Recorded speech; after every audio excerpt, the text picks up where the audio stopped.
দুনিয়ার সমস্ত দুশ্চিন্তা মাথায় এসে হাজির হয়। আসলে আমার জীবনটা এমন হওয়ার কথা ছিল না, কেন এমন হলো? চারিদিক থেকে যেন দুঃখ আমাকে কেড়ে ধরে থাকে, কিচ্ছু করার থাকে না আমার। আসলে মেয়েরা ধৈর্য ধরতে ধরতে এমন একটা পর্যায়ে পৌঁছায়, সে কোনো ডিসিশন নিতে পারে না যে আসলে সে কোন দিকে যাবে, সে আসলে বেঁচে থাকবে না মারা যাবে না সুইসাইড করবে না কিভাবে, কোনো ডিসিশনই তারা নিতে পারে না।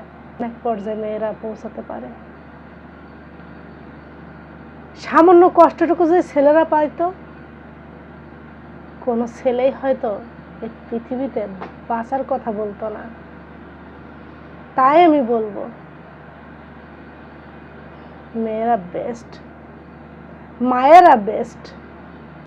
যারা মেয়েদের সম্মান দিতে জানে, আমি তার হাজার সম্মান দেব।